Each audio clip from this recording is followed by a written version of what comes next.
for your attentiveness to the schedule. We're pleased to welcome our guests as well to the August meeting of the Student Safety and Wellbeing Advisory Committee. I want to, before we open up, I want to first of all congratulate Dr. Newsom, your recent appointment. I am sure that your time here will help inform your direction there, and I was pleased to learn in your public statement that you placed a priority on safety, and so we look forward to your continued tenure there. I want to let the group know that this morning Leslie, Emily, and I journeyed over to Calvert High to meet with the Safety Advocate Group and to give them an update on where we are. I got some interesting feedback and, in fact, an invitation to go back to, for them to provide us with some, if you will, frontline feedback on some recommendations and things we can do to enhance safety in the schools. And I want to also share with the group that we have been invited to make a presentation on the 26th to the county commissioners, and we will be providing them with an update which should be very familiar to you in terms of where we are and sort of a status check-in, if you will, from the group. With that in mind, I am told we have a quorum, and so I will officially call the meeting to order and ask for action on the agenda. Motion to approve the agenda? And I second. Properly moved in second. Any need for discussions? Any unreadiness, additions, or deletions? Being none, all those in favor, please signify by saying aye. Aye. All those opposed have the option of nay. The agenda is approved.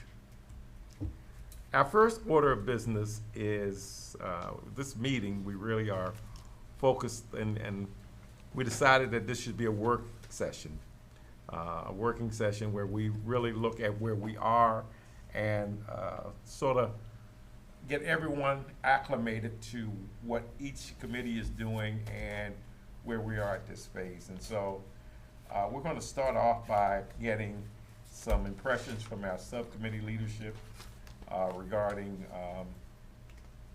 at where we are, our challenges, the gaps in information, initial impressions, and data that we still need to move forward with. So with that in mind, could someone start with the support for staff and contractors? Okay, so I know that we met with Emily. Well, it was all, gosh, my weeks are blurring together, so apologize for my mom brain. We gave some more information about some other data that we'd like to see, as far as some more information on what other resources are out there that we could get more for our students and staff outside of like the Calm app and things like that. What other resources can we find that way? We also talked about more needs for training and kind of getting that input. There's something else. There was one more thing. Staffing levels? Yes, the staffing levels is the other thing that we wanted to also get information on data-wise. So I think we've got a good foundation from the presentations we've gotten, but we just need to follow up on, okay, well, what else outside of some of the things that we did ask, what else can we get from that? If there's anything else, fill me in, but. I think you hit on the major things. One of the things that we kind of came up with as a recurring theme is we don't know what we don't know. So we know of some of the different apps that are in use here, but are there things that the state police use that we don't know about? Are other school systems using some of these resources for staff mental health that we aren't even aware of here? So any details, any information along those types of things. I'll echo the welcome to Dr. Newsom. I know he brings a lot of connections to different places. So are there resources that he has from his previous engagements that he may be able to find us? Some of those things are always welcome. But I know Emily was great in our meeting. It was really nice to have a chance to voice where we still saw a lack in things. But I think Kadisha hit all the major points. Okay, when you say training, what are you referring to? You want to? Sure. So one of the things that I brought up was our life space crisis intervention training that not all of our staff is given, but is key and vital to actually learning how to deal with our students and work with our students, especially coming from an all ed perspective. After taking that training, I feel like I had a better grasp on finding out the root cause. So you might have a student who's coming in, they're really upset, they might cuss you out, you're trying to figure out why are they doing that. Today their grandpa died, but they didn't know how to express that, and their only way that they could express it was through anger. So it teaches you how to kind of walk through that and talk through with students. What was it called now? Life space crisis intervention. LSCI. So some of our staff is trained. I do know at some point in time, I think our supervisors were trained first, and maybe principals, and then it came down to support staff. It wasn't all support staff, but it was one of the PDs that we were offered, and then it was offered again. I myself want to take the extended course just because I learned a lot. You know, even with a background in social work, you can't learn too much. There's more that I need to learn. And LSCI was vital for how I can work with my kids, because a lot of my students come in with trauma and they just don't know how to express. And that's why they're behavioral problems. That's why they have the issues that they do. And not all teachers or adults in general, no matter who you are in the building, know how to handle a kid like that, you know, or a kid that's in a crisis. So it kind of just helps you work through that. So finding out a way to get more staff trained in that, because we only have, I want to say, 2 people who can teach the training for our whole entire county. So, and also just knowing why it's not more offered to more people. But that's one of the big ones that I advocate for and push for. And again, figuring out what other counties do as far as training outside of our safe schools training that we have.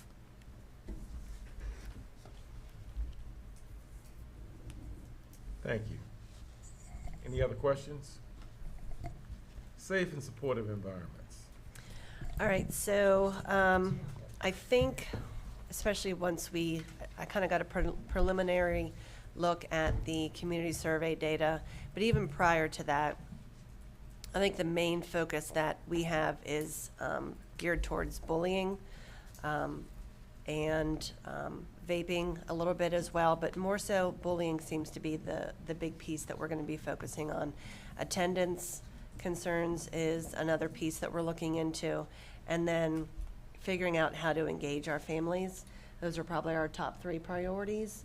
We're looking to see, to find more data about how many bullying forms were actually filled out last year, what happens, what's the process, are all schools doing the same thing when it comes to investigations of matters, you know, that are brought to administration at each building.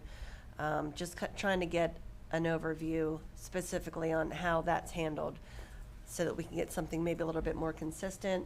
And then there's a program called Alveus that is on the county website, but I'm not exactly sure if all schools are utilizing that resource. It is something that is county approved, and if it is something that's there and available, why are we not all using it and following it? So we have a common language. I attended a training yesterday at Calvert High, and they spoke about us now starting to have a common language from not just elementary to middle to high, but all of the schools in the county when it comes to behavior expectations and things like that. So if we're looking to go in that direction, I think, and once I talked with Caitlin and we took a look at looked at data again, that's probably the biggest piece that we're going to be focusing on. And that's where we need just a little bit more information.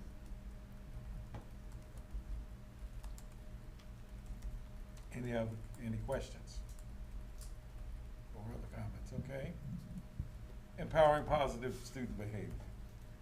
Hi, I am the last, but everyone's moved into great directions, I would say that. Standing, yeah. Yeah, last standing. Emily, you want to go? Because I can't even pull up my PowerPoint because of that. Emily and I talked, and she knows exactly. Yeah. So I think an important thing for this subcommittee of one is, I know we discussed vaping is a big thing that your subcommittee is looking for more information on, so we're going to reach out to the school system. We originally got numbers from Dr. Townsell during his mid-year report about vaping increases midway through the school year. So I know you want the most up-to-date vaping information to see whether or not improvements have been made, particularly since those vaping system were installed in a lot of the high schools last year. I know that's one thing that you and I discussed. And then you're also looking for the community survey feedback, which we're hoping to deliver to the group next month.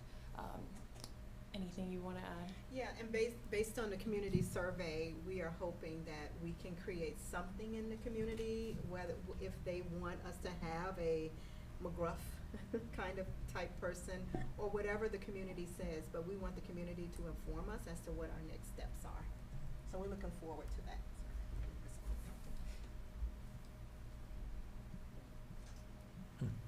Okay. Any other questions, any comments? Family and community engagement. Start? Did you want to start?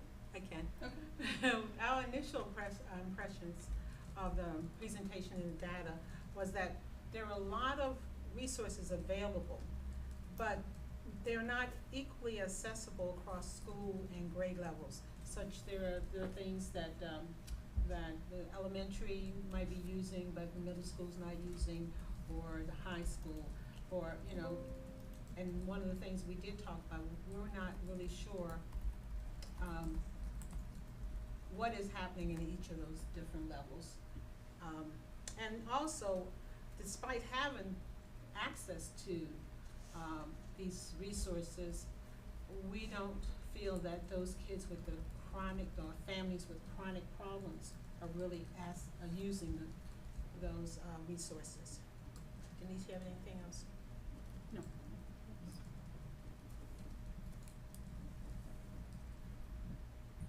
I also know your subcommittee was looking for information on early childhood development.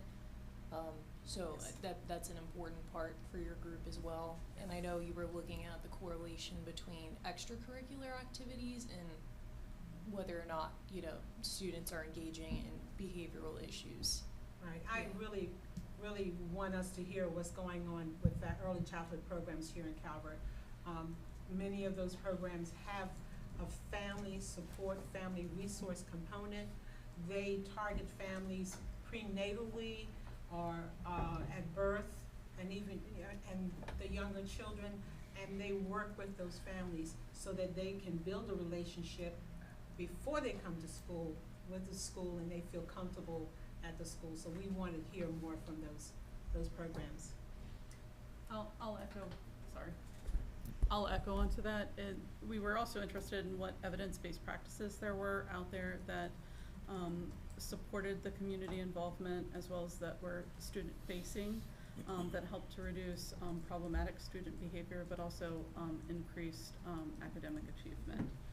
So looking at that from early childhood, from some of those models that we know have been successful, community schools, Judy Center, et cetera, and how that can be applied throughout the entire childhood. One of the other things when we're looking at data, we wanted to know, I think Dr. Townsend gave us a report of the updates of where some of the behavior is now, but we don't know it. We didn't see it broken down by school, and being able to identify best practices that's happening in those schools so that it can be replicated.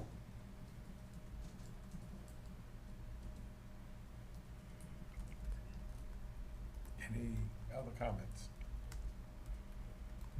Modern facilities. Afternoon. We've reviewed policy procedures, especially in this realm that we're in. Reviewed the last 5 years of fiscal year grants that the center system has received from both MCSS and a few of them from the IEC.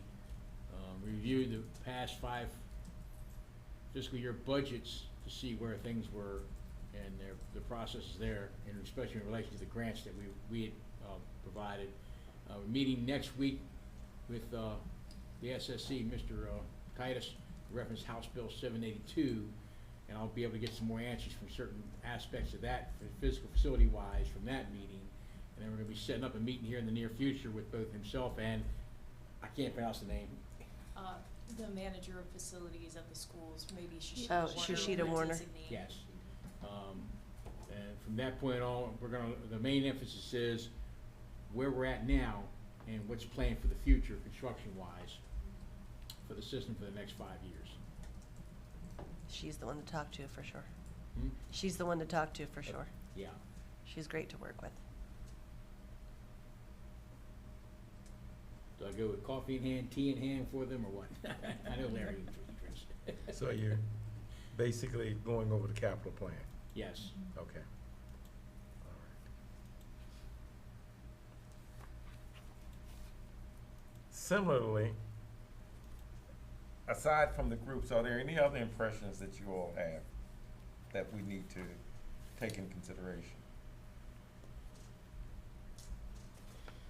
So each of you have a different seat and a reason that you are on this committee as individuals. So we got mental health and well-being represented. We have representatives from all of the commissioner districts, from the unions. So this is just a chance, based on the presentations and data that we've seen so far, from your individual perspective and why you're appointed to the committee, what your main takeaways are.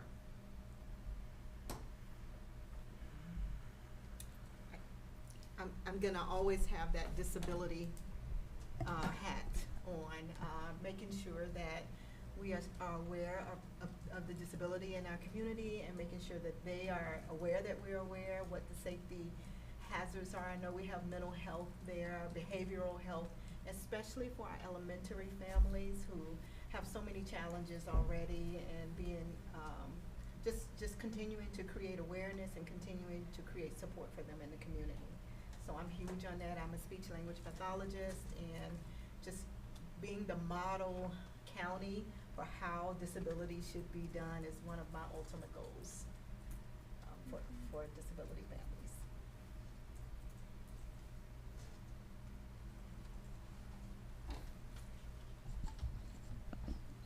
Just from the aspect of educators, I just want to make sure, and this is coming from our subcommittee's recommendation, but just to be clear, I don't want to just pile a bunch of resources on. It's not just a matter of, can we find 15 different apps?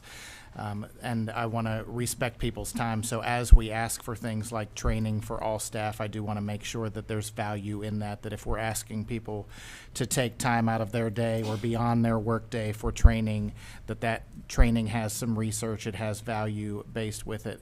But I do think that the point that Khadisha has brought up, that there are definitely some inequities across the system as far as who has received training throughout the years.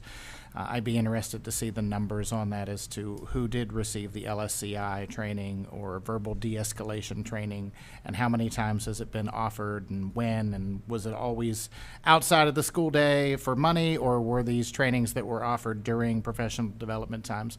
But I just want to make sure that we value those people's times. If we're going to give them these resources, that it's not just adding in a pile of resources for them.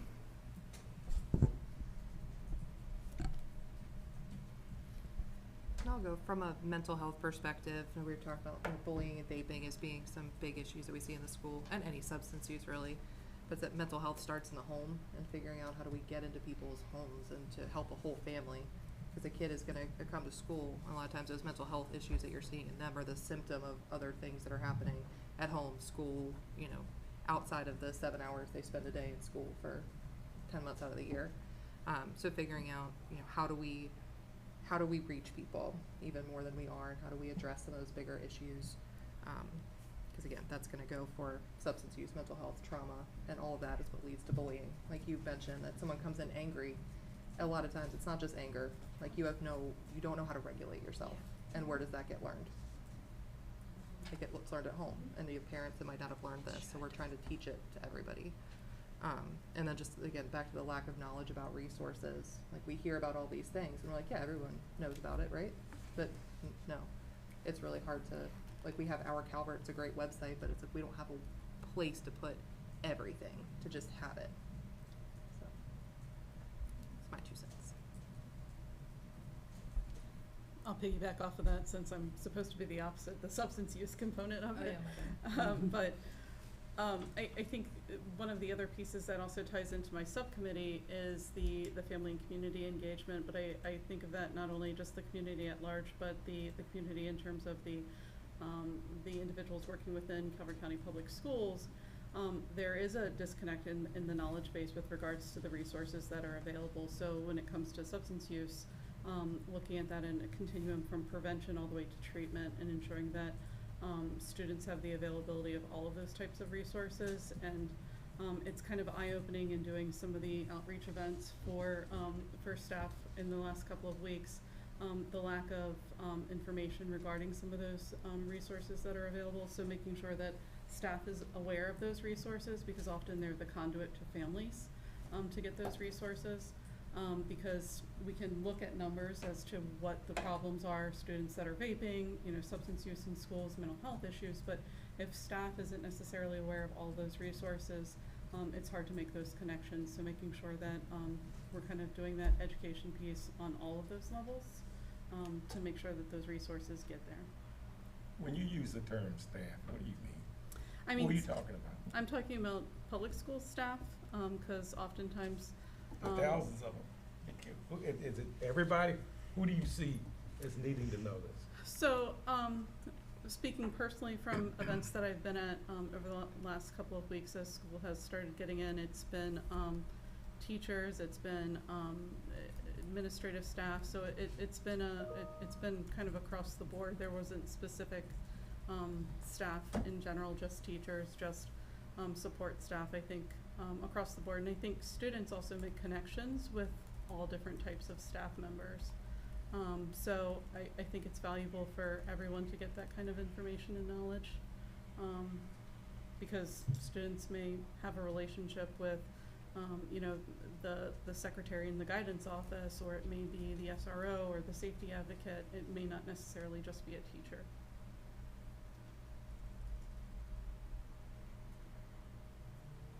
Okay. Next. Do the ex officios have anything they want to add regarding individual impressions?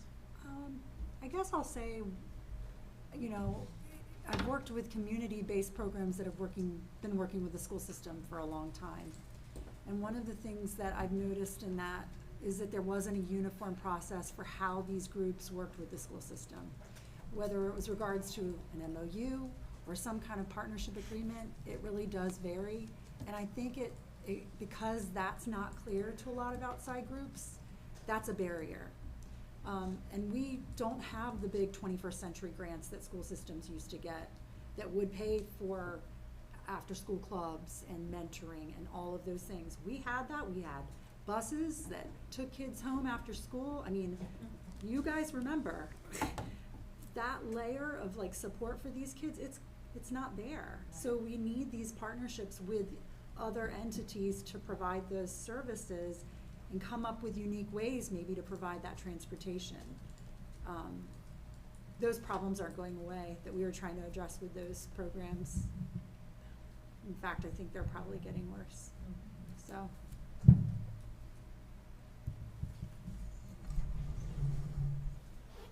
I have a few thoughts.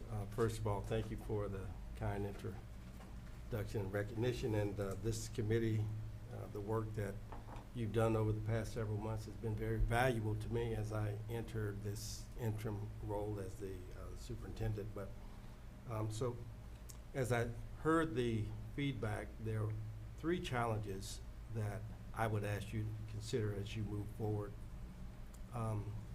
Number one, as we think about mental health, and I don't know the exact number of positions, but I'm going to estimate that I think we have out of 15 psychologist positions, 9 of them are vacant. So that's one issue, is staffing. Secondly, this issue of bullying, it's real, and it's extremely important that we are more proactive in addressing it, and there are a number of strategies that I think we can consider that perhaps have not been considered thus far.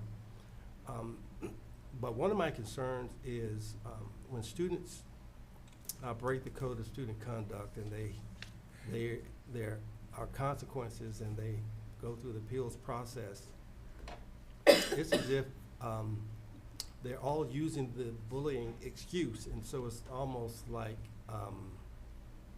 you know, the boy who cried wolf. So a student gets disciplined for vaping, and they said, well, she made me do it, or he made me do it. And they're blaming most of their inappropriate behavior on bullying. And so it makes it a bit more complicated to target the support where it's needed most. And thirdly, perhaps a little bit more attention might be focused on the social media. It appears to be the root of so many issues that we're seeing with our children. And we can spend a lot of time talking about the spectrum of challenges that are coming out of social media. And so those are three areas that I hope to hear more about. That brings me back to a point that I forgot to mention. One of the things that I wanted most to come from the opportunity that I've been given to be on this committee is to make sure that the public is made aware of law, because that is what guides all decision-making. I just don't think they understand what COMAR is, and not everybody sits around and reads it. I'm just weird. But it does give us our guidelines, and from that, our code of conduct is created. So I really do, I think when it comes to that family involvement piece, I think it's important that we remember to educate about what the law says, what the law allows us to do, what the law does not allow us to do. And then, in addition to that, what they can do to try to help support their children as they go through these challenges, whether their child is the bully or their child is getting bullied. I think both aspects need to have that support piece. But yeah, that just reminded me of that. I think the code of conduct, just being in the school system, it's there. I just wish that it was enforced strategically across the board, like it says it should be. And I'm afraid that that's just not happening. So if we could just actually follow what the code of conduct says, I think we could maybe get ourselves in a little bit of a better place. I kind of want to echo what she just said, especially on the, especially on the aspect of following through with the code of conduct. Like I said, prior to coming onto this committee, I worked with all ed. So I have a range of kids who come in from different disciplinary things. And if I were to look at them on a scale and I'm like, well, yours definitely outweighs this one and you're in here for how long? Well, that doesn't really make sense. Like if I look at what you did to land here, and when we first opened that code of conduct, I started crossing out the things that I could tell you I've never seen my students get before they make it to all ed. There's all these remediation things, or these mediation things are listed on your first strike, let's just call it that. And I could cross off the things that my students do not get before they get to us. We shouldn't be a dumping ground. We should be the last resort. I want to see you get better, but I should be the last spot, not your first spot. As this morning, I referred to the whispers that we get, and one of the whispers that we get are that, let me try to structure it. In a system that also functions with site-based management philosophy, the implementation of the standards of conduct are inconsistent.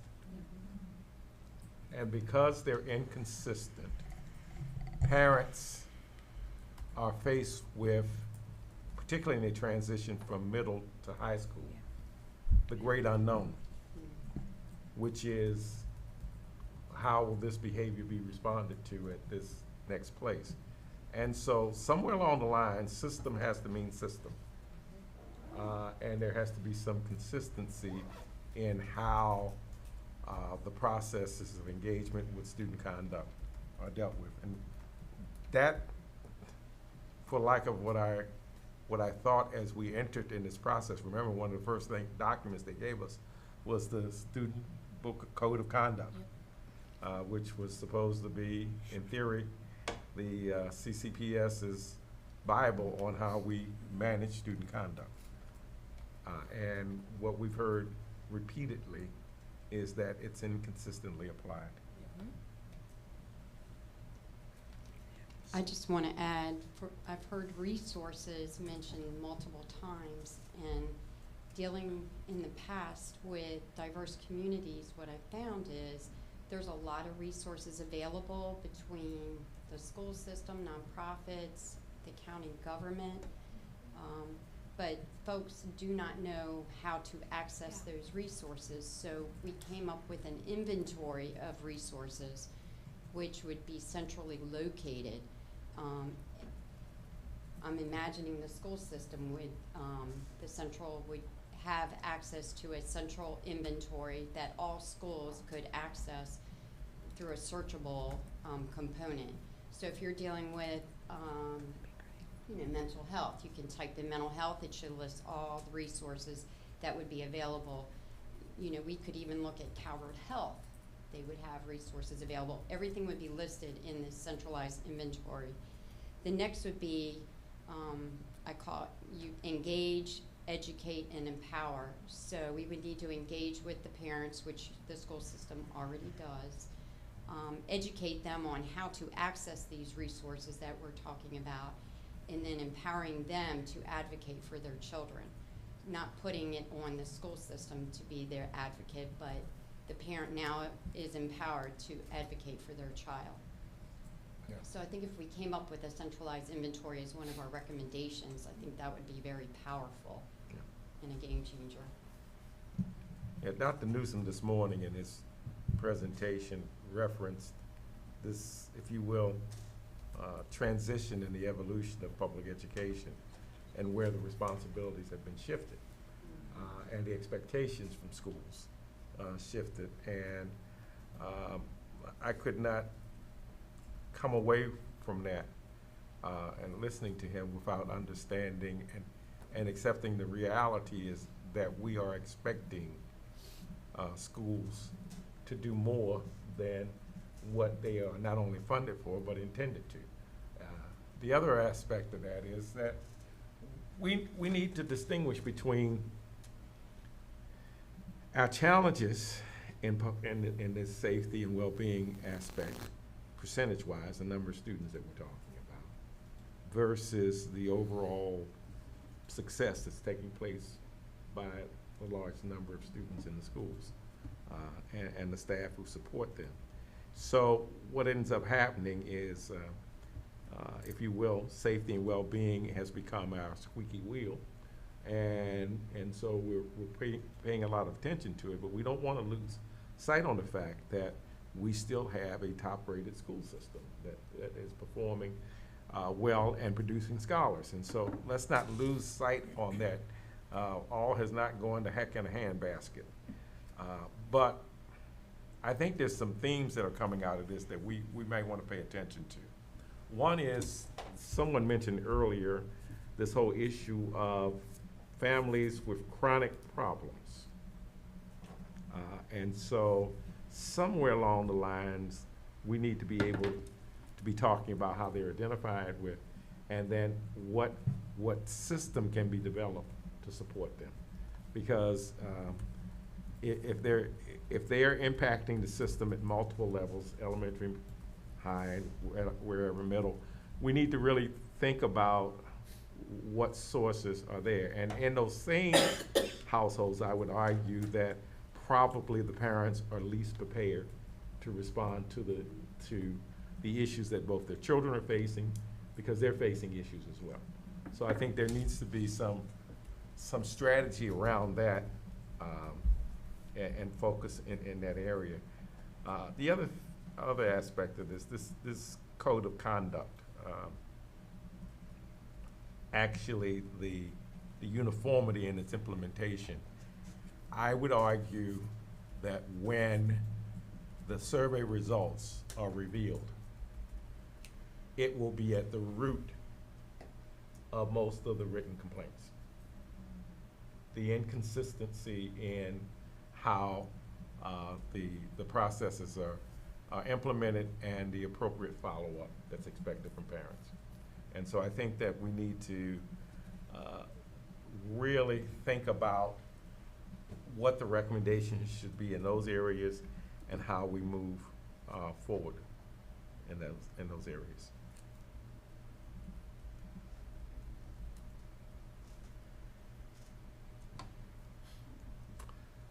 Anybody else? There is a model for working with families with chronic problems, the systems of care model, where you would make a referral to and you remember this model's existed for some time, but there aren't an adequate number of navigators that could support that model in this community. Yeah, the other thing that I listened to your staff person tell us at the last meeting that we gathered is that people don't follow up. And so how we get into those families, how we get into those households, as she was indicating, is critical, because if folks aren't following up, we can have all the resources in the world. But some of the responsibility has to be placed where it belongs. And we need to say that and not be afraid to say that. Some level of accountability has to be measured from each household. It's you know, it's, again, I go back to the example I used this morning, that the person from DJS said, you know, when you get a phone call and somebody tells you, you guys need to do something, he won't make up his bed. You know, who's responsible for that? Who's responsible for that?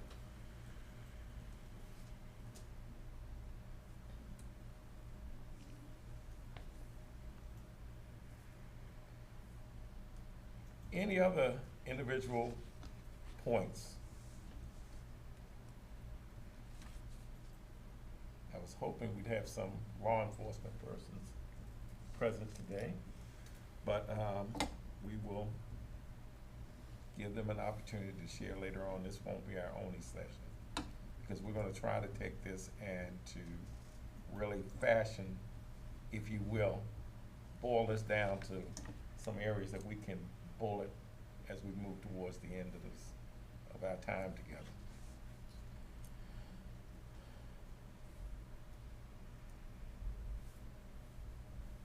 All right.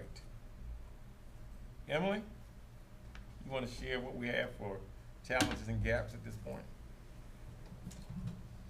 So first I'm going to share, so I met individually with all of the groups.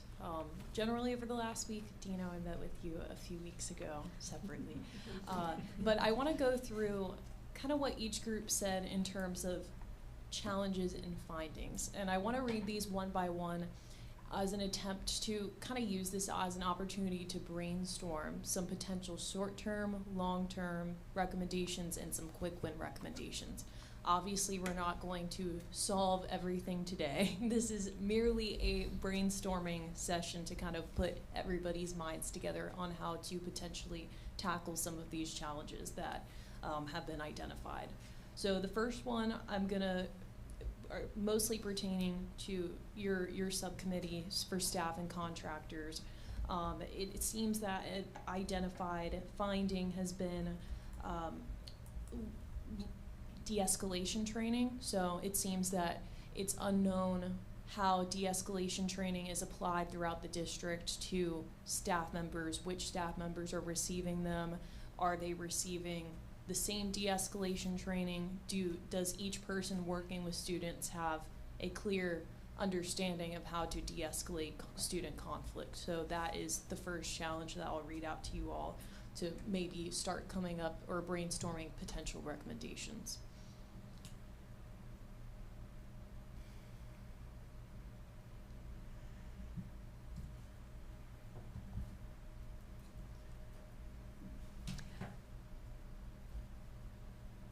I can say I was CPI trained for a couple of decades, both the physical and, before they took the physical part of it out. I had always gotten that training just because I was always a staff member that was available just because of the position that I had in the school to help de-escalate, whether it was one way or another.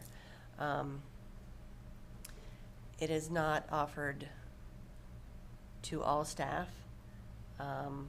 It's offered a lot to our instructional assistants that work with particular groups of students that would need that. I think the verbal de-escalation strategies would be a great thing that all teachers get. I don't think the beginning of the year is a great time to do it because there's just a lot of stuff going on. But, we do have professional development days and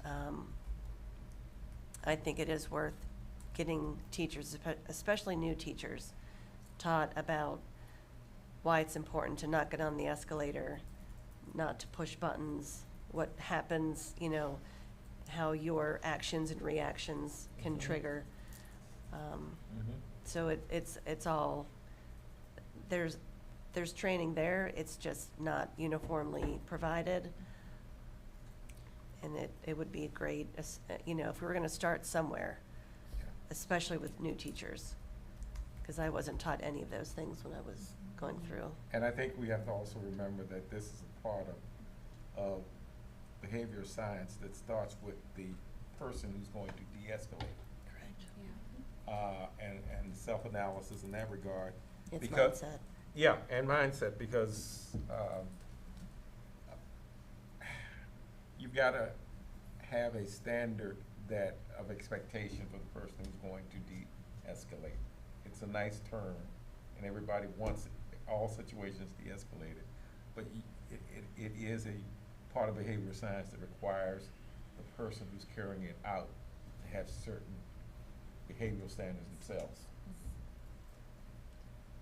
Our code of conduct, basic code of conduct behavioral standards, are they like front and center everywhere? Like you would find, like on our bus, we have them, you can see them as soon as you get on the bus. And if they're in violation, they understand why and what that means. Like a book or a manual can be. They get the book, they get the student conduct in their hands at the beginning of the year, but I'm not a student, I don't. I know they can't wait to get home to read it. It's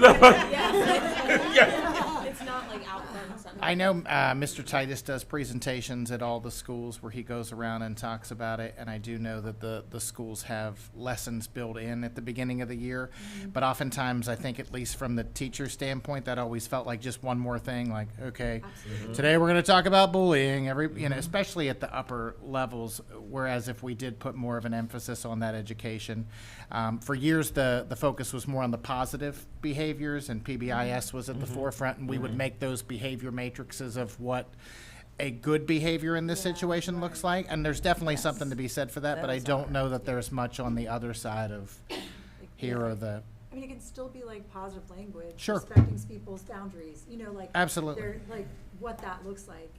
But I do feel like it can even be general, but I do feel like that needs to be pretty front and center.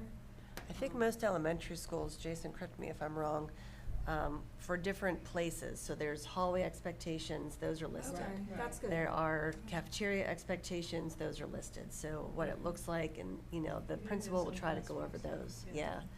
I do think that becomes classroom. another situation, though, of, I use the term, the system of schools, and not necessarily the school system, where Yes. if I have a great admin team or a really outgoing counselor, those things get implemented great, and in other buildings, it's just wallpaper sometimes. Best practice and identifying best practices. My question is, would restorative practice fall in line with de-escalating, or is not?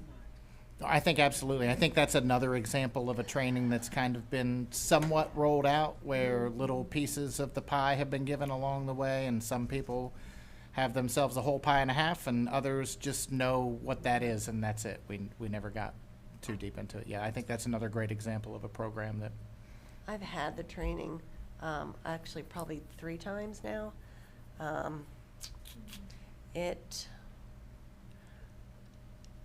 sometimes can be more reactionary.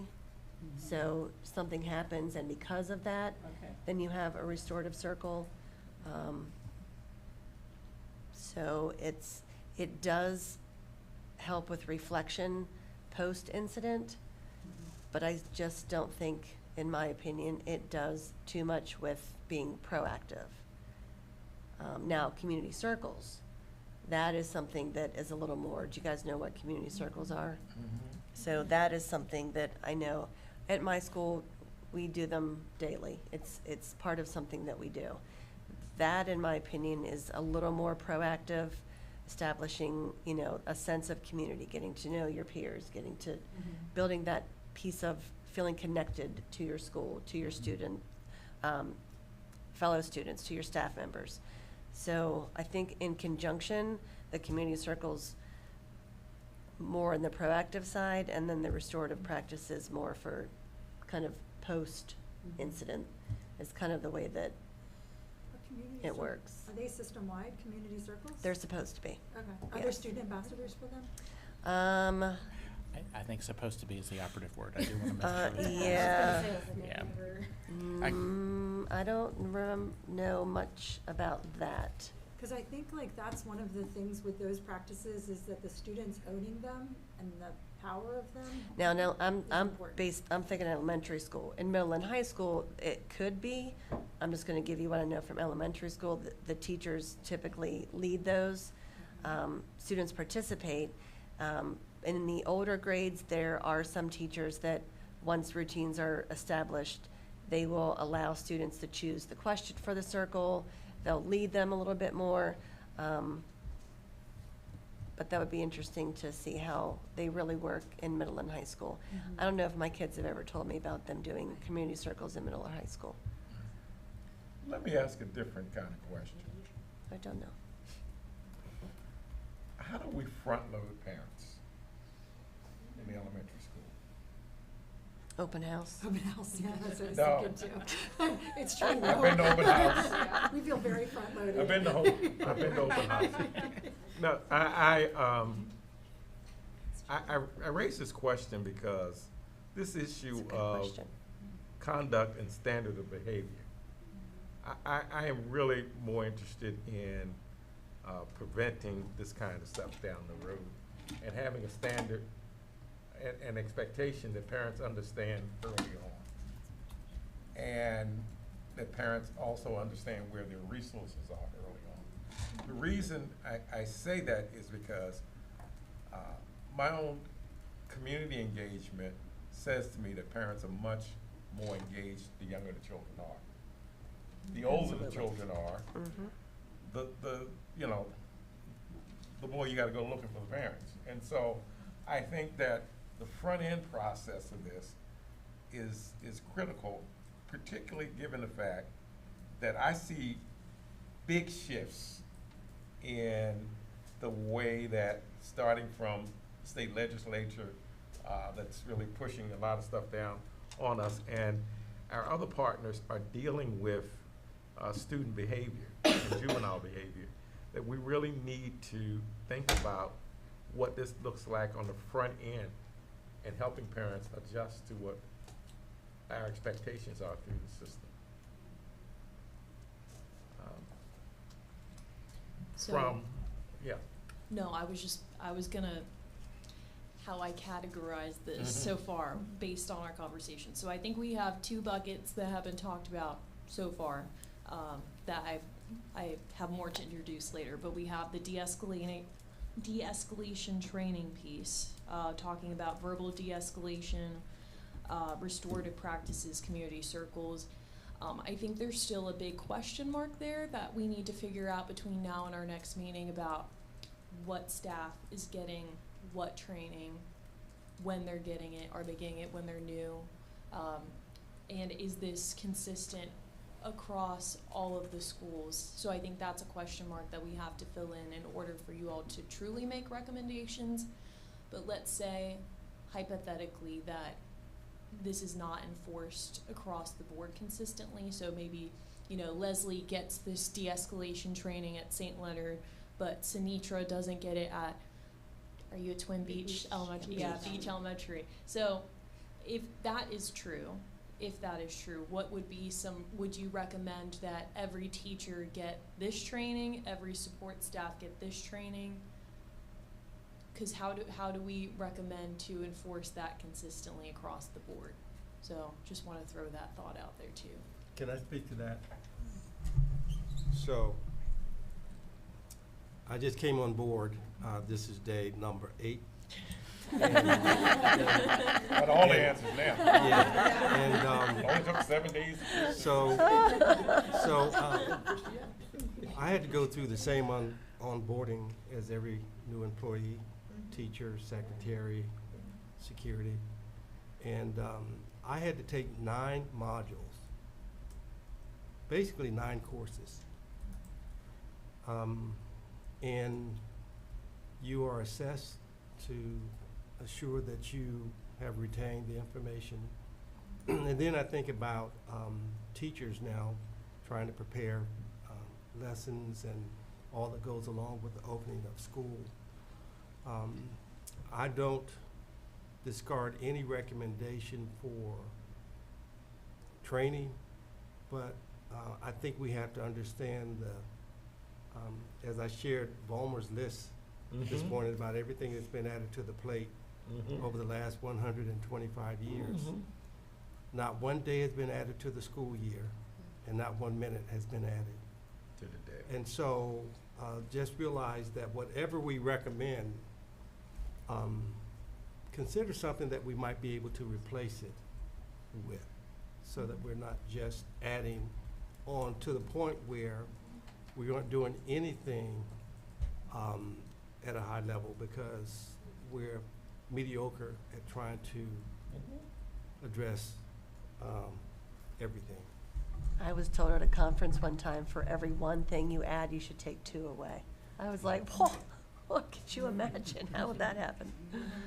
But that is critical because we still need children who are well-informed and well-equipped to be competitive in a global environment. Yeah. And Ultimate we're outcome. spending a lot of energy and time on what we see as wrong and what parents see as wrong and what folks call their politicians and see as wrong and horrible. But there's also this other aspect to this, and that is that obviously when I look at those scholarship lists at every graduation that everybody brags about, there's a hell of a lot of right going on. And so in the midst of this, we need to keep that in mind and keep it at the forefront. But the other aspect of this is who's responsible for some of this stuff? And I get to say things that others may not want to say, quite honestly, but we need to have a clear delineation between equipping families to be successful and equipping schools to be able to respond to that. The milieu is such, with 2 working parent households, that what we really need to be talking about from a communal standpoint, and when I say a communal standpoint, that means and schools, doesn't mean just schools, but is that how do we support strong families in an environment where people are spending 12 hours a day away from home to make a living, to pay for the high cost of living in this environment, high housing cost. There was a recent article in the New York Times about if you wanted really to address family sizes and family growth in America, as opposed to offering somebody some kind of crazy federal incentive, you need to think about the cost of housing and the cost of childcare in terms of why people are making choices not to have children. So when you look at those costs and you have families and you realize the stress and the strain that already comes with that, I think we need to be looking at, I'm of the things that we've heard, the resource center is probably something that we need to be developing and front-loading so the parents understand that it's available, where the sources are, and how they can access them. I think we need to have a special focus on our parents with chronic problems and households with chronic problems. I think I think that's a whole different strand. And as we attempt to integrate them into the mainstream of all the rest, we need to realize that the supports for them have to be completely different. When you say, I'm sorry, when you say chronic problems, can you define chronic? Are you just talking about mental health, or are you talking about disability? I'm not talking about disability. I think the federal law has spoken clearly about what we have to do with disability.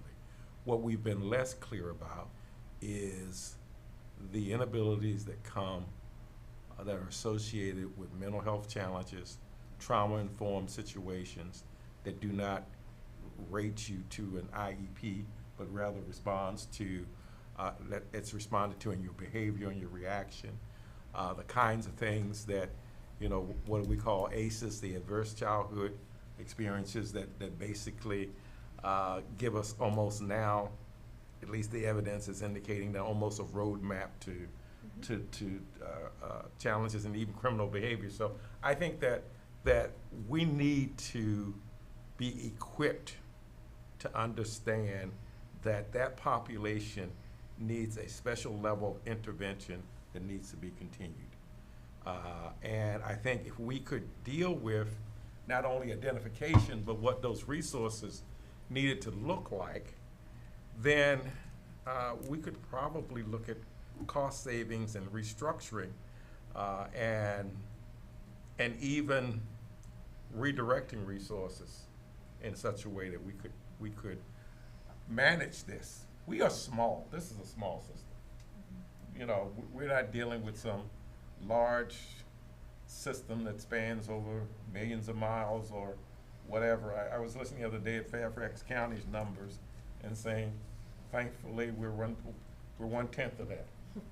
And so I think that what that calls us to do is to understand that in a community that has changed contextually in a significant way within a generation, you know, for those of us who've been around a little while in this place, you know, we are looking completely different than what we did 30 years ago as a community. Contextually, we're different.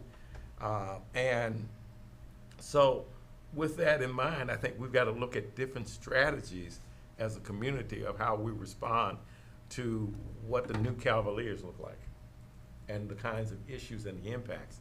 Not to mention the fact that in that same generation, we got social media. In that same generation, we got all kinds of the telephones and the vapings, and we legalized marijuana, and we decided there were a bunch of other things that we wanted to deal with. So you got a lot to throw at somebody who's fresh out of Salisbury State saying, I just want to teach. You know, so I think that we need to embrace this as a transitional point for this community, realizing that we got to get some things under control because we are different. We are now ex-urban. We are not rural. You can talk about all the rural heritage you want to put up every farmer's market you can, but I stopped 5 times in less than a half a mile trying to get you know, to my office this morning at all these stoplights and other things. And so I think we're looking differently. We want to feel one way, but we want to look another way. And I think that part of that is the context in which our families are adjusting to.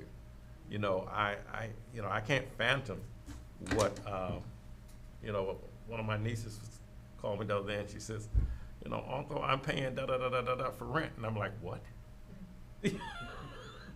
You know, and so I think that trying to get a handle on this is to realize how much this context has changed. And yet we want a good school system. And we have a good school system, but we also realize that there's only so much they can do.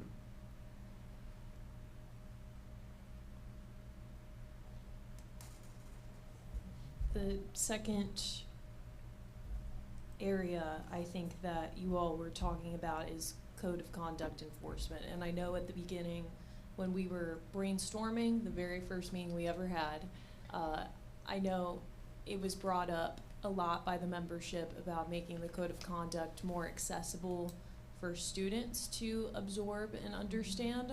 So I do want to, as we're talking about developing recommendations, want to re-bring that back up to you all, since the code of conduct enforcement seems to be a big theme of how can we make this more accessible across all ages, so students understand and retain that information.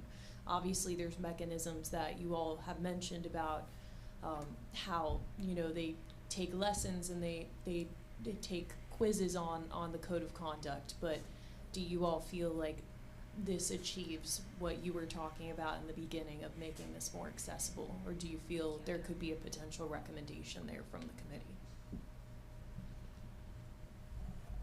So I'd say there could be a whole list of recommendations, so I'll try to go as quick as I can. I think short term, it's how can we improve that communication? You know, we do those assemblies, but how can we improve communication to parents? You know, simple as the signage of the rules, how can we get that communication out there? And I think long term, it's worth consideration of a complete revamp as to how does it become more accessible, even for levels of behavior. Not only how do we get those levels consistent throughout the county, but every level of response only comes with a discipline response. There's nothing ever in there about educating the student. It's only the level of, and I'm not saying don't suspend. There's a time for suspension. There's a time for heading off to alt ed when that's necessary. But if we don't have anything along the way outside of a suspension, a suspended student is just a student that's not in your class. And that student comes back the same as they had left a day or 3 days before. So what can we put in that code of conduct that kind of outlines those procedures along the way? Thinking about I have university age kids now, and thinking about my communications with the universities, and there's a lot of options for other ways to communicate beyond in-person events and email. Like there's a lot of virtual, and just wondering, like, are counselors using that? Are counselors like having virtual meetings with parents, or like there used to be parent-teacher conferences, right? But like that's really mostly elementary school that happens. So getting to that middle and high school, like how is that like for instance, if a counselor wanted to have a counselor parent conference that was available to a group of people, is that something that's done? It definitely does. I think it's another example of something that happens differently no matter where you are. But I will say that some buildings are great with it, that counselors have them, or the counselor will set up a parent conference, whether it's with just one teacher, if that's where the struggle, or a whole team to come in, which sometimes can be a little overwhelming, but it's also nice to hear that, okay, it's not just science class, that these same struggles are coming up.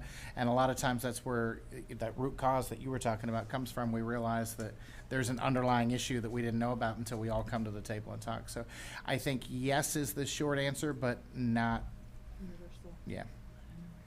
I wonder, is there like videos, or are they using creative ways to get the kids to understand what's in the code of conduct, such as TikTok or videos or anything like that used?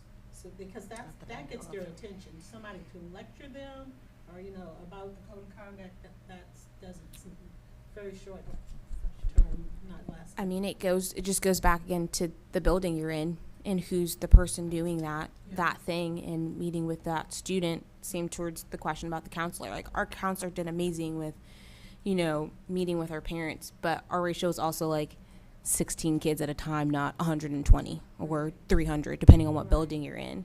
So as much as I like the idea of, hey, we're going to watch a TikTok on the code of conduct, we also have to remember they're still kids, and they could tune that out.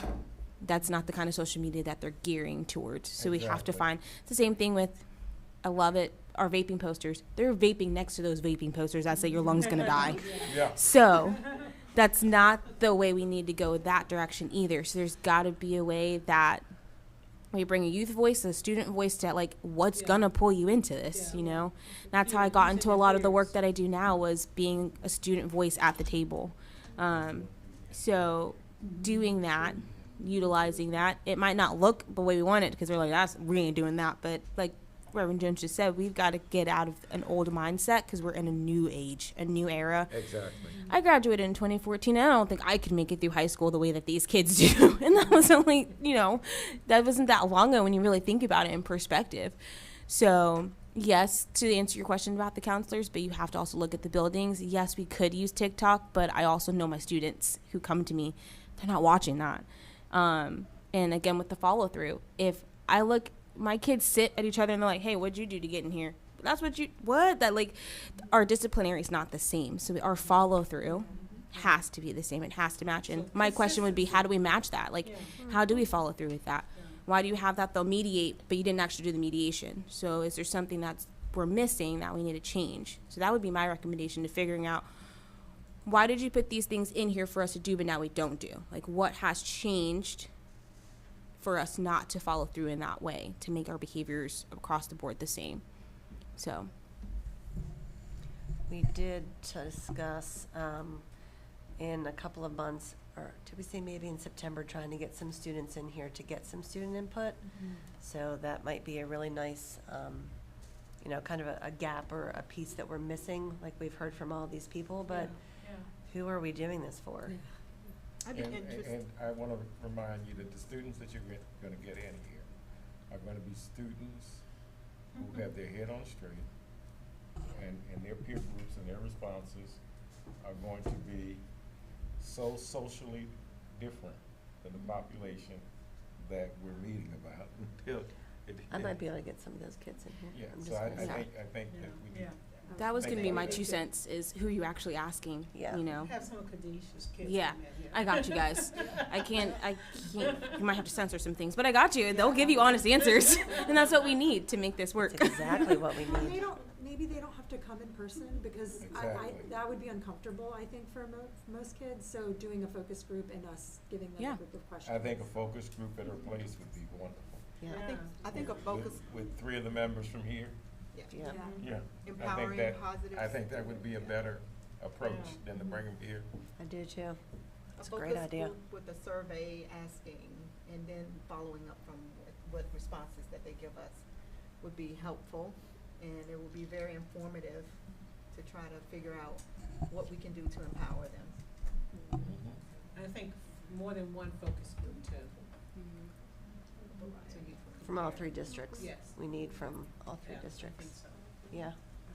So how many students would you recommend being involved? So you would, I assume you would want students from the high school level. And middle school. And middle And school, element, I and mean, I don't know elementary how we school. could do that with elementary kids. I mean, I know I could talk to some parents at my school and get some kids, but that's just from one school. I don't know how we would tackle that, but Yeah, I think just- middle and high school would be important.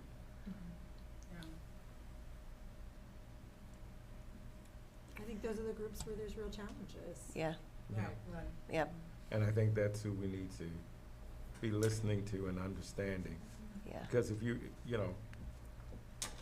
part of the problem oftentimes is that the folks who develop the remedies don't really understand the underlying issues with the problem. That's right. Mhm. And so I don't want to join that in making recommendations. Likewise, I'd like for us to really give some thought to Linda's point of a resource, particularly an electronic resource, bulletin or some mechanism by which we create information for parents. I think, And Jen, you and- called it a hub one time. Yeah, because I was thinking the connection to our Calvert, because that's a huge. Broad, very Yes, broad. I've been able to maybe somehow Research. connect or, merge some of those things already there. So, yeah, because, I mean, we have, like, the local behavioral health authority has their child and adolescent brochure that has all the mental health resources, but as you've mentioned, like, there's underlying issues with housing or other disruptive factors in their life. Those will be on our Calvert. I feel like there's this piece of helping people navigate that's still this underlying problem because, yeah, like. Well, we might be able to train a core of Navigators. organizations to train people to be navigators, who would take that on as missional work in a way that might help create a system in the community and a sense, and a level of sensitivity community with regard to the issues that parents are facing. I think navigators are very important because you can have a system and nobody uses it. And I know that our Calvert, we were challenged to get people to go there and use it. So, you know, if you got a system, you have to have someone to direct them there Yeah. and help them use it. Mhm. Yeah, so important. Is that where the health department might be able to come in, or if they wind up at Calvert? I'm just thinking about like medical Like, professionals. who plays that role, like a navigator, like who plays that role? And it Right. depends on the group. Like, we have Yeah. family navigators now that are specifically around mental health issues at Maryland Coalition, right? So that's one group that has a navigator now. Who else has navigators? I mean, Center for Children has a care coordinators, which also kind of help to play a navigation role. Yeah. Yeah. There's not enough. Yeah, a lot of them are so like specific, like population based. And there's one now that's specific to, that's grant funded for, school families, with school children. And I think it's for, did it just end or is it for FY26? I think it's starting. Okay. Yeah. So one of the things I'm very interested in is seeing the utilization of that because I think sometimes we struggle with building sustainable relationships with those families and getting them to establish that trust. We've talked about that in our subcommittee a lot, is establishing trust with families in order to get them connected to the services that they and their families need. So my question is, how, you know, with the social workers who are at the school, how would the role as an navigator intersect with what they're doing already? Would that be an add-on, or is that something that they already do? They're kind of already doing that. It would just be like ramping it up. The navigators do more hand-holding. They're going back and forth and making sure, okay, you've had this appointment. Okay. Did you have any challenges getting to that appointment? Yeah, they're hand-holding the whole way. Oh, you have IHIP that's coming into the home to do a behavioral intervention in your home. What's the progress with that? Where is it going? You know, so they're always having those checkpoints with them. And they also, to the point of trust, most navigators have lived experience, so they are able to be relate to them. I mean, the model includes lived experience. Okay. So I'm just thinking as an initial step, it would be nice to have this inventory. So in a prior role, I had a grant, it was a VISTA student from the University of Maryland, and identified every single resource within the jurisdiction. And so you could type in, so a teacher could go and say, I have a disruptive student, they have this particular issue, and then all the resources would be generated, and they could print it out, maybe give it to the parent and say, this is a list of resources, the contact information and the number, because what I'm hearing from, you know, out in the community, parents are going to other parents and asking, does anyone have this similar circumstance? Or they go on social media and say, I have an issue, tell me what you know. So they're seeking that, but if we had one central location, they could go. I'm envisioning it would be the school's website, but I don't want to predict the implementation of it. But this would be an opportunity that everyone in the county would have access to. And yes, it would be great if we went to the next level and had the navigators that were working individually. I think that would be an awesome step too.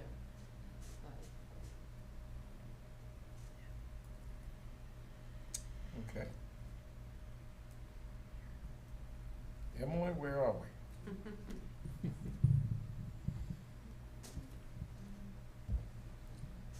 I know another theme that the Safe and Supportive Environment Committee has brought up a few times is absenteeism. You see different levels of absenteeism across different demographics. So in the presentation provided, I believe by Student Services, you saw a larger amount of absenteeism around economically disadvantaged students and free and reduced meal students. You also see, I know in some of our MySyncs separately with the subcommittees, it was brought up by individuals in the school that maybe the issue of absenteeism, I know we keep going back to a large theme, is addressed differently based on what school the student is a part of. So I do want to broach that as a large topic to start brainstorming recommendations for addressing absenteeism across the entire district. So they developed something that they kind of rolled out kind of on a larger scale last year, where there are different steps, there are different tiers, so you can fall within a different tier. Jason, you know what I'm talking about? Yeah, go ahead, I got you. So there are different tiers. If you miss this many days, you're considered tier 1, this many days tier 2, this many days tier 3.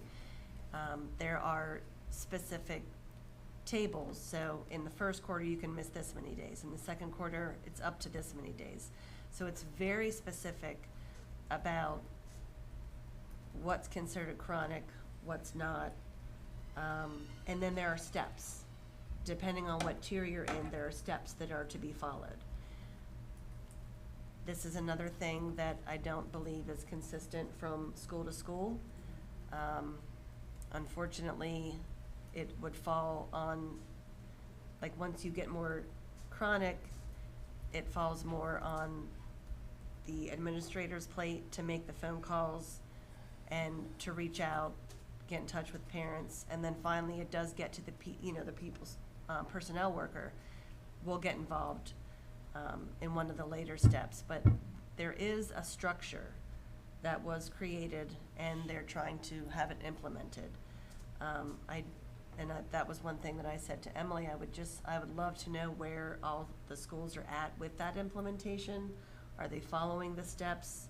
Are they meeting with their PPW to look at their attendance concerns? Because they give you reports. They, at least at my school, she'll give us a report of all the kids, how many days they've missed, depending on the quarter, where they fall on the tiered system, and then help out with the kids that are, to the point of almost getting close to truancy court. And we did hear the state's attorney say that he would like to be notified sooner of kids that are on that path of having the chronic absenteeism. Because in my opinion, we can't support them if they're not there. They can't learn if they're not there. So when you look at Maryland Report Card, that's one of the pieces that schools are scored on, their attendance rates. My school happened to have one of the worst attendance rates in the county. So we made it, it's gonna be one of our top priorities from the jump this school year. I mean, yes, we're gonna be looking at reading and math data, but I kinda convinced our principal that we need to take a look at our culture and our attendance. That needs to be what we need to be focusing on. So I wonder where all the schools are in that implementation. How's everybody handling? Who's doing the steps? Is it uniform? Is it not? I just need more information about that to be able to make a recommendation for, from our group, from Caitlin and I, about how we can help support and provide a recommendation so that schools, especially like mine, that don't have great attendance, and we are one of the schools that have a higher rate of free and reduced meal students. Those are the Title I schools. It's us and Patuxent Appeal Campus in an elementary land. So just wanting to, get some more information about that tiered system that was rolled out. How's everybody doing? Where are they? If you've implemented it to fidelity, has it affected your attendance rates?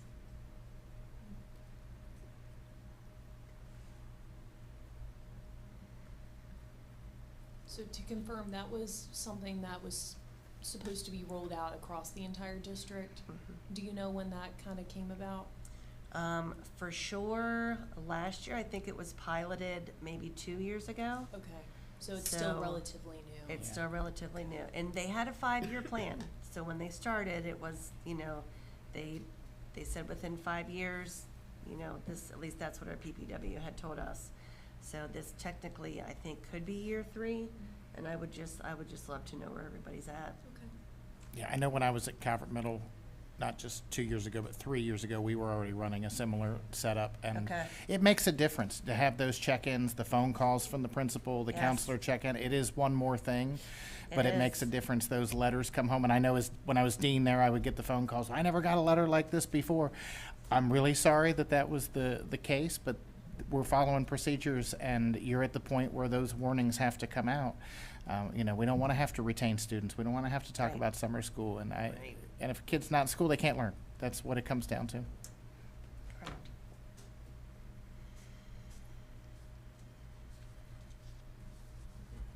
If there's nothing else for that one, vaping has been a large theme as well. As we know, in his mid-year report, Dr. Townsell in January reported a 20% increase in vaping from the previous academic year to today. We are going to ask for, updated data on the second half of that school year, just to ensure that we have the most accurate and up-to-date numbers. But I know this has been a big topic within the community, so I do want to broach that subject when we're talking in the veins of recommendations.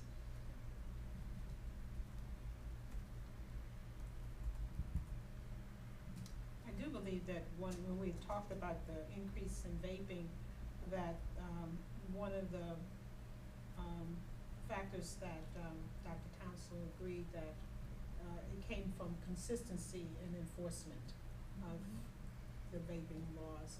And so I think that played a lot with the increase, because not everybody, and I think if I did a Sesame Street word for the day, it would be consistency, because we're hearing it over and over again in so many different ways. It's being consistent. Let me ask a different kind of question, or maybe suggest something. Perhaps what we need to be thinking about in this media and communications-driven society, about what kind of platforms would get the attention of parents and students, and what kind of messaging would have a positive impact.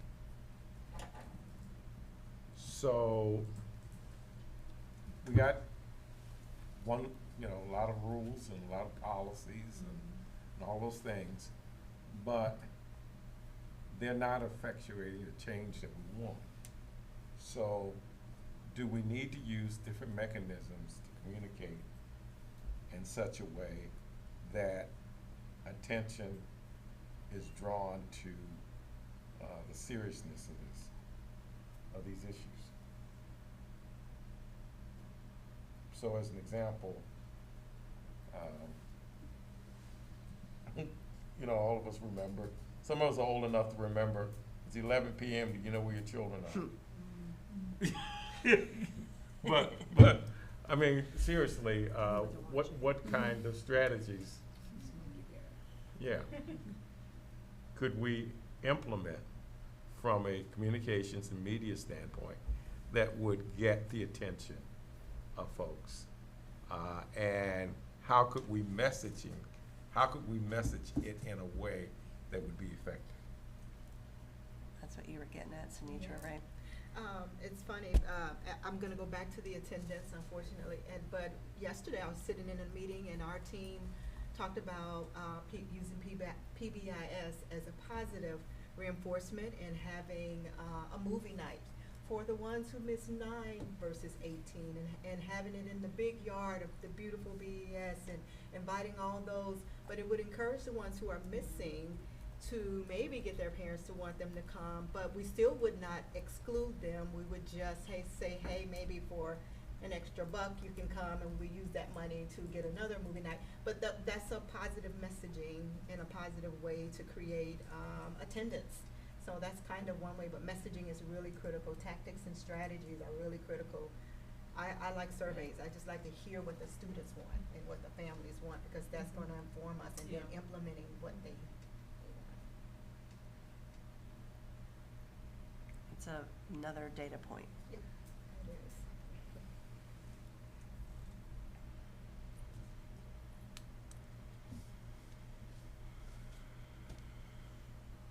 Are there any other, so, to recap what we've discussed de-escalation training, code of conduct messaging, and consistent enforcement.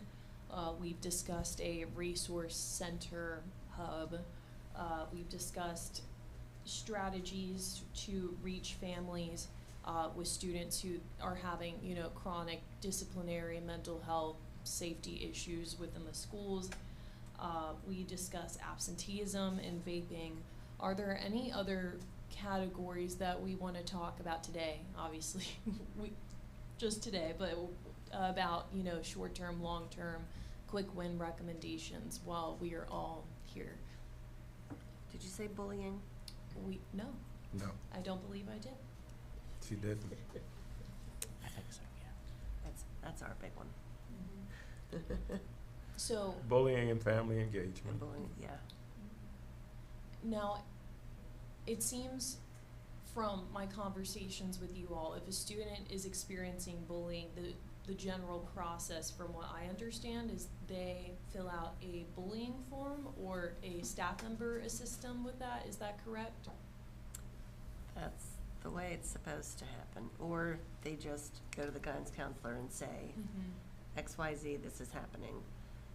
And depending on the school that you're at, the administration may conduct an investigation, get witness reports, talk to the student, any student that was involved, and then kind of make a decision from there about what happens. But bullying forms are not always filled out.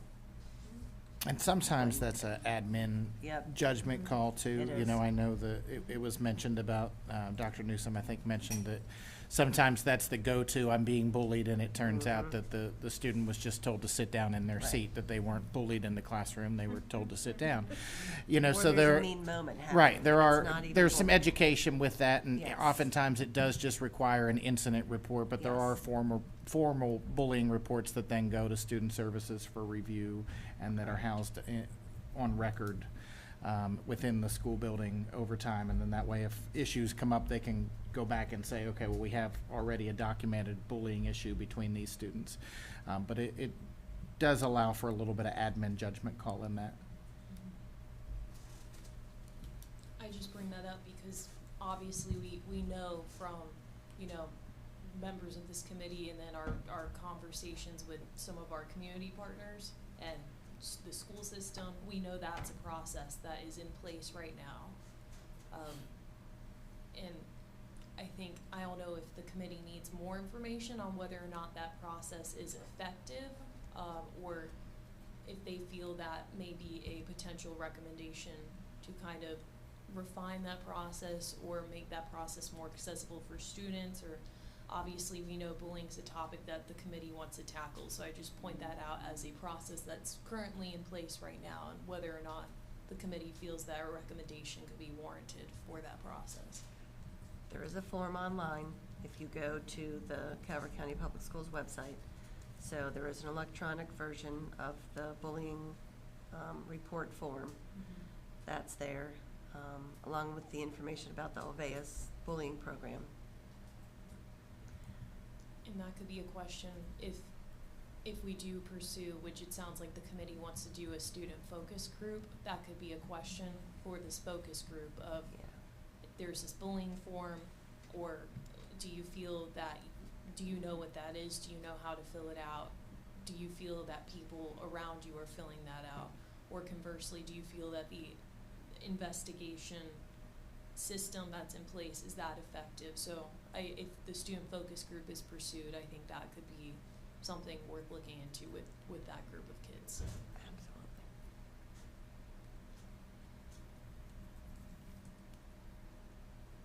Are there any other general topics that the committee wants to discuss today in regards to recommendations? and obviously we can think more about this in the coming meetings, but. I do have one that could be of help. Over the last several days, I have found that there's some highly competent, skilled professionals who may have some information that would help.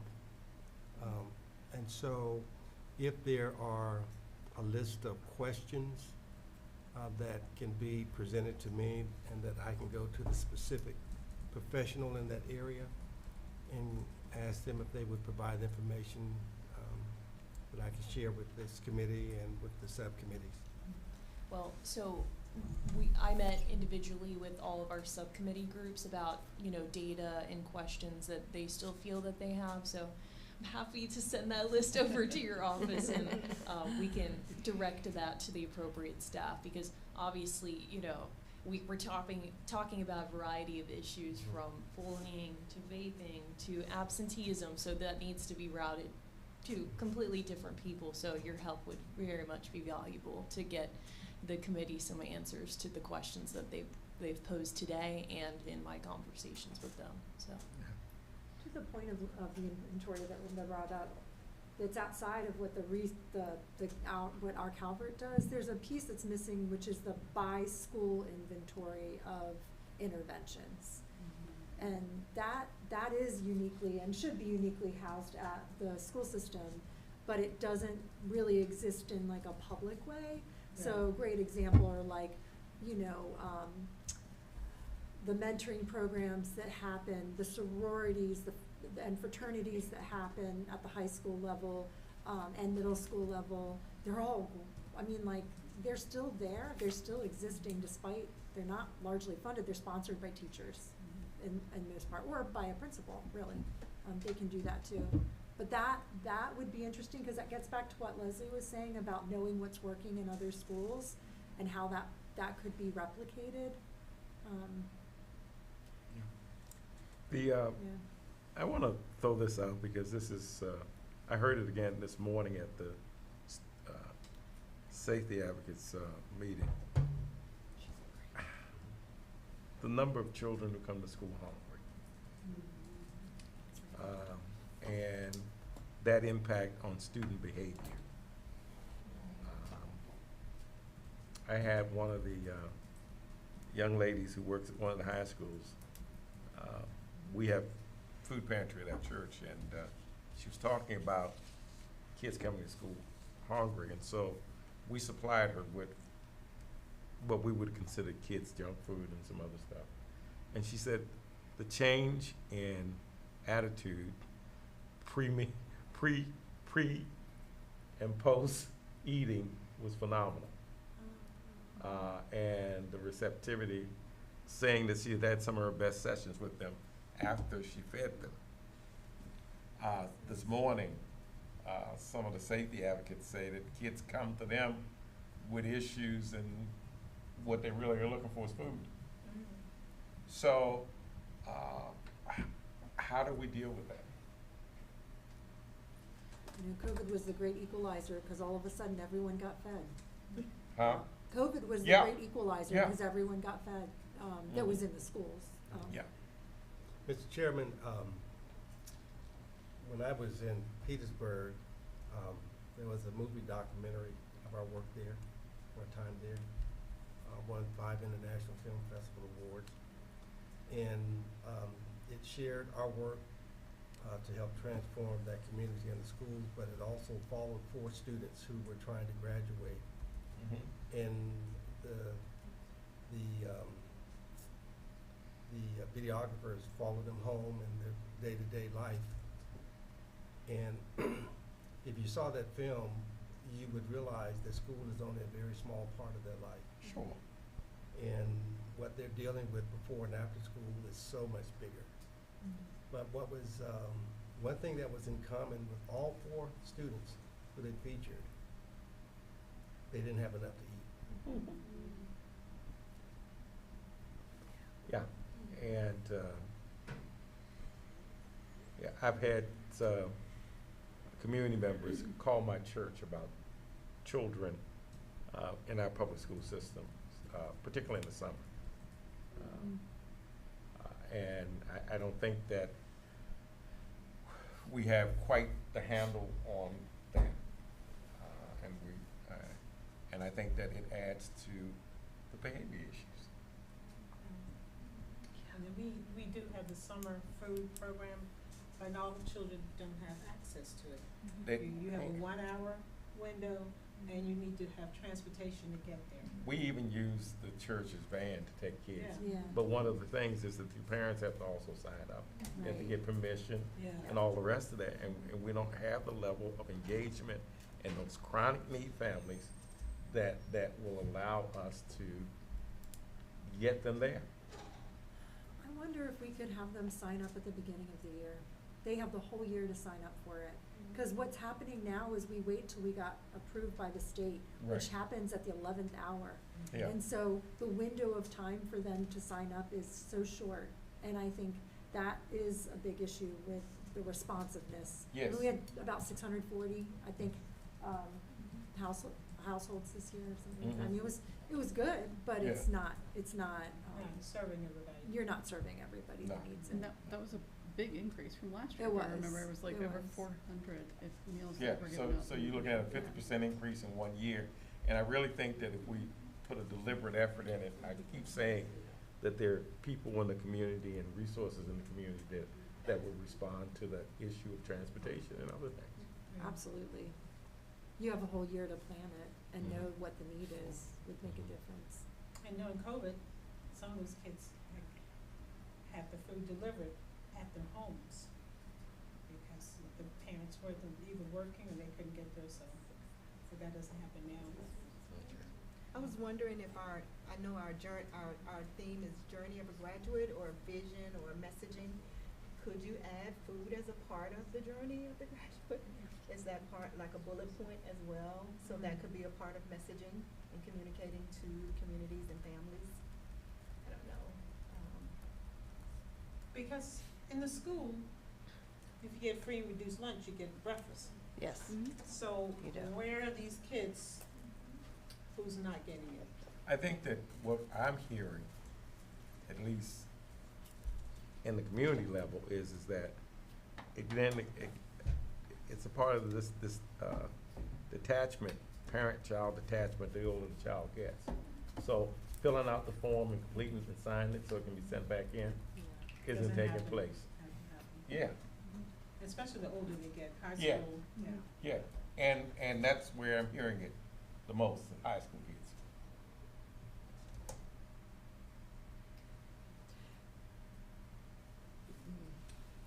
I know that there's the meals that go home with kids, the backpack program. Yeah, I was just gonna say, we Yeah. have some programs But that's Yeah. for weekend. weekend. But that's weekend. That's weekend. Weekends, We do right. that too. Yeah. And that's weekend, and, Yeah. and so, and it's school driven, so. Right. I know some of the colleges now have food pantries, free, where kids can just go in and get it. Yeah. Maybe something like that to be available to kids. Mhm. Southern Middle had one, I don't know if they still do or not. Uh-huh. It actually sat out on the front. It was a cabinet with doors on it, Mm-hmm. but you could just drive up and open it, and they'd try to keep stuff, non-perishables, Right, stocked in there. I don't know if I don't think they're still doing it now, but around COVID, it's whenever they were doing it. Mm-hmm. But again, you had to get there to get it. Right. Seems like an important thing to add in this resource index is food access. Because it seems like there's a lot of avenues for that. Mhm.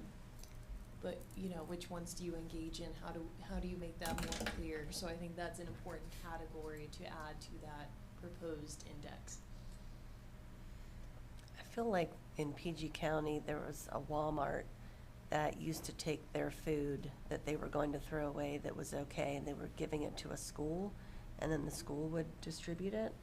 I don't know how all that worked and what the legality of any of that was, but, Well, it's interesting. it was a thing, Our local grocery stores do that for our Yeah, food they do. pantries. yeah. Yeah, I have people pick Yeah. up 3 times a week. And the kids love the fact that Frito-Lay evidently has every month they do a massive PR switch.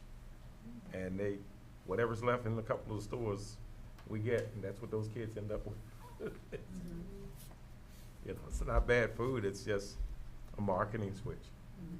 I think Starbucks, my friend's son works at Starbucks, and he'll bring home stuff all the time, just because it's expired, but it's completely fine, but they can't leave it in the store because it's past the date. So he'll bring it home and throw it in the freezer, and a bunch of it winds up at my house for my kids, I'm just gonna say. Cause they can't fit it all at their house, but, you know, Yeah. so there's gotta be places like that where somehow, Are We there figure out a way. kiosks at all the schools for breakfast right now? say it again? Are there kiosks at all the high schools and middle schools for breakfast right now? Does anybody know? That was something that happened during COVID, and I'm just curious if that continued. Like a hallway kiosk? Yeah, Not at least at Calvert. okay. I've seen when I walk through you have to get everything from the cafeteria. Yeah, you go to the Everything is from cafeteria, cafeteria. yeah. There's one at Huntington. Okay. I know there was a big push for that during that Okay. time. Grab and go sometimes is what, Having yeah. grab and go, but that Yeah. could be a partnership with pantries too, possibly. And Farming for Hunger, Oh, yeah. thinking about Bernie, Yeah, Mhm. they helped with summer foods. yeah. And they had those towers that they would grow vegetables. So we had them in the Prince George's County Elementary School, 5th grade. We had him in Calvert, I was the We person did, that ran the one at St. Leonard. And they yeah. incorporated into the science, Yeah. subject. It was awesome. So they grow the vegetables. So where are they now? I used to bring the behavior kids, so I asked Bernie, because COVID happened, and they had to take them out of all the schools because there's nobody there to take care of them. And they've all now just been redistributed to other places. I don't know where they are. But I believe they have them still. I was gonna say, I bet that there's still a bunch of them sitting somewhere. Yeah. I'd love to put one back. I loved it. I loved it. It was one of my favorite. It was work. It, you know, wasn't easy, but I absolutely took care of it because it was awesome. Okay. Have we gone through it? I think we have. Okay. So I think some action items to come from today is I want to take all of your notes from our conversations I had with you all offline, as well as the notes here today of data or questions that you mentioned that you may have. I will work with our ex officio team to kind of comb through those questions and to provide them to the appropriate points of contact. So we can hopefully get you all some answers between now and the next meeting for your information. It seems that I've been given some guidance to work on a student focus group, so we can work more on the specifics of that, and we may ask for your help in potentially identifying, you know, some candidates for that. As well as questions. And questions, yes. And one thought that I have today is we obviously talked about data and questions you have, but I'd love to hear from each one of you on 3 questions that you still have, even if it's a repeat of what we talked about today. If you could all think about that and send that to me by the end of the week, I can include anything that wasn't already covered in our conversations into this ex officio team. So 3 burning questions you have and or data that you are looking for. That would be really helpful just to ensure that no stone goes unturned. So this is the time that if you still feel that you're missing information, we need to get that for you sooner rather than later. So I'll turn that back over to you, Pastor Jones. Thank you. Okay. Well, thank you for your input and the brainstorming, and hopefully we'll get an opportunity to hear some more presentations and secure some of the data that we need to move forward. At this point, we've moved to the point in our agenda that we have public comments. Do you have any online? If you're online and wish to leave public comment, please use the raise your hand function now or press *9.